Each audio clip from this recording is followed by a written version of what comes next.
So intuitively, anyone with common sense knows that rallies with thousands of people crowded together, mostly without masks, aren't a good idea during a global 100-year pandemic. Most people understand that. And especially as we get into spike number 3 of the virus in the United States, you would be extra aware of the fact that that's a bad idea.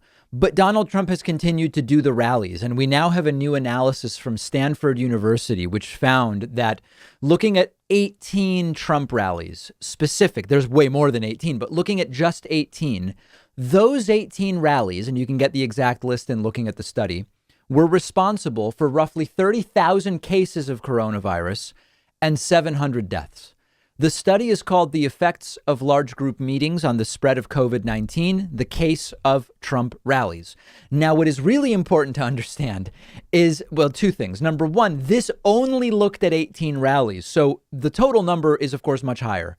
But the other element of this is that when they say these 18 rallies led to 700 deaths, the important caveat is not necessarily among rally attendees. In other words, it's not just about you. If you want to take the risk of going and you were the only person at risk, that would be one thing.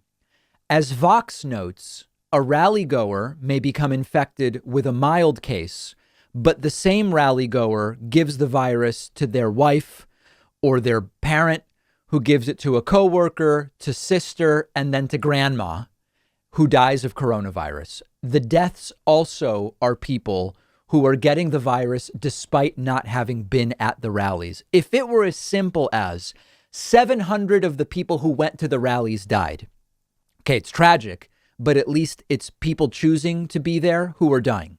This is people in the community because it's a virus and that's how it spreads. And you might think, by the way, that killing your own supporters is a bad idea, and you'd be right. But again, presumably some of the people dying as a result of the rallies aren't even Trump's supporters, although people do tend to live in ideologically similar groups as a general rule. And the reality is the election's not going to come down to 700 people. And meanwhile, Trump ridicules Joe Biden for wearing a mask and having safe drive-in rallies where people sit in their cars. It's not just incompetence, it's immorality, and it's a complete disregard for human life. Often when we say disregard for human life, it's a metaphor, it's hyperbolic, it's an exaggeration. This time it's not. It's just literal disregard for human life. 700 people died as a result of 18 Trump rallies, and Trump is holding 5 more rallies today. It's extremely difficult for me to even understand how Donald Trump is even competitive in this election. Like, I understand specifically he lies and people fall for it, and he played on racial animus from the Obama era, all this stuff together, people fear of losing status, all of this. But in terms of how frightening it is for our country, how badly it bodes for the future of the United States, even just looking at this rally example, I mean, they claim to be pro-life.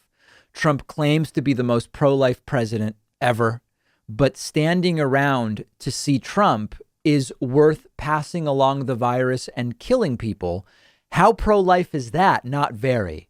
And unfortunately, we're at the end of the game, right? Unfortunately, there's a reasonable chance that we have 4 more years of this. And if that's the case, we will have much to discuss and figure out. Either way, we'll have much to discuss and figure out, including what happens to 60 million Trumpists if Biden wins, but they still live in the country. We'll talk about all of that.